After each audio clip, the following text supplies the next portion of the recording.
ناظرین آداب، میں مدثر احمد انقلاب نیوز کی خاص پیشکش کے ساتھ آپ کے سامنے پیش ہوا ہوں۔ ناظرین، گزشتہ کئی دنوں سے ہم یہ دیکھ رہے ہیں کہ میلاد النبی کے جلسے اور جلوس کا مقصد جو حضرت محمد مصطفیٰ صلی اللہ علیہ وسلم کی پیدائش کے موقع پر منایا جاتا ہے، اس مقصد کو نوجوان کسی اور راہ پر لے جا رہے ہیں، جس کی وجہ سے وہ نہ صرف اسلامی اعتبار سے نقصان اٹھا رہے ہیں بلکہ قانونی اعتبار سے بھی وہ نقصان اور پریشانیوں میں پھنستے جا رہے ہیں۔ دراصل بات ہم یہ کہنے جا رہے ہیں کہ فلسطین کا مسئلہ اس سال مسلم نوجوانوں میں بہت ہی بڑے پیمانے پر ابھر کر جذباتی طور پر دیکھا جا رہا ہے۔ فلسطین کے معاملے کو لے کر کئی علاقوں میں مسلم نوجوان میلاد کے جلسوں اور جلوسوں میں اسے ہائی لائٹ کرنے کی کوشش کر رہے ہیں، جس کی وجہ سے وہ قانونی شکنجے میں پھنس رہے ہیں۔ کرناٹک کے چکمگلور، چتردرگا جیسے علاقوں میں کچھ نوجوانوں نے فلسطین کا جھنڈا اٹھا کر گلی محلوں میں موٹر بائک ریلیاں کی، جس کی وجہ سے انہیں وہاں کی مقامی پولیس نے گرفتار کر کے عدالتوں میں پیش کیا۔ اس کے بعد انہیں حوالات کی ہوا کھانی پڑ رہی ہے۔ یقیناً فلسطین کا مسئلہ ساری دنیا کے مسلمانوں کے لیے بے حد اہم مسئلہ ہے۔ اس مسئلے سے مسلمانوں کے جذبات جڑے ہوئے ہیں، کیونکہ یہ فلسطین جو ہے مسلمانوں کے لیے مقدس سرزمین مانی جاتی ہے۔ فلسطین پیغمبروں کی سرزمین مانی جاتی ہے۔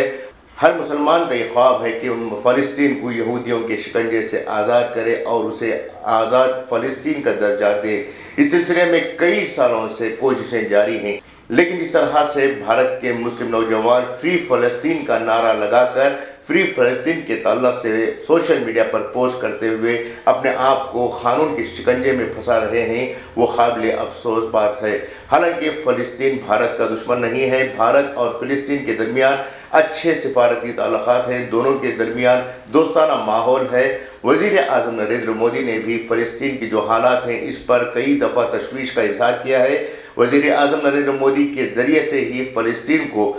کئی دفعہ جو ایڈ یعنی فوڈ اینڈ ڈرگس کی جو سپلائی دینی ہے جنگ کے حالات میں، وہ بھی کئی دفعہ پہنچائی گئی ہے۔ فلسطین اور بھارت کے درمیان جو حالات ہیں وہ ایک طرح سے دوستانہ تعلقات ہیں، اس سے کوئی انکار نہیں کیا جا سکتا۔ باوجود اس کے جو سنگ پریوار کے لوگ ہیں وہ فلسطین کو بھی اپنا دشمن سمجھتے ہیں، اور وہ سمجھتے ہیں کہ مسلمان فلسطین کو بھارت سے زیادہ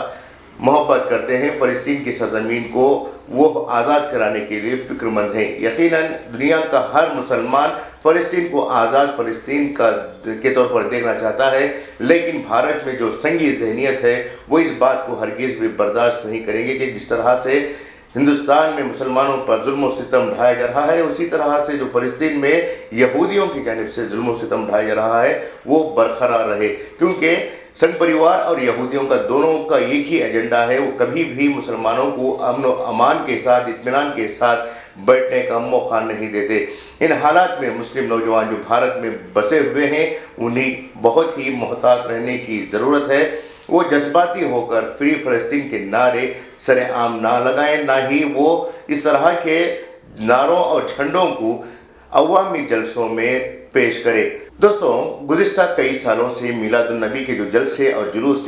ہو رہے ہیں اس میں ایک تشویشناک بات یہ دیکھنے کو مل رہی ہے کہ مسلمان میلاد النبی صلی اللہ علیہ وسلم کا جو پیغام ہے، جو حضرت محمد مصطفیٰ صلی اللہ علیہ وسلم کی یوم پیدائش کے موقع پر ان کی تعلیمات کا جو پیغام دینا چاہیے تھا وہ پیغام کھلے طور پر نہیں دے رہے ہیں، بلکہ میلاد کے جلسے سے کچھ ایسی باتوں کو نئے سرے سے جوڑ رہے ہیں جو کبھی بھی میلاد اور ان مدعوں کو ملانے کے لیے قابل ہی نہیں ہیں۔ مثال کے طور پر کئی سالوں سے ہم یہ دیکھ رہے ہیں کہ میلاد کے جلسے میں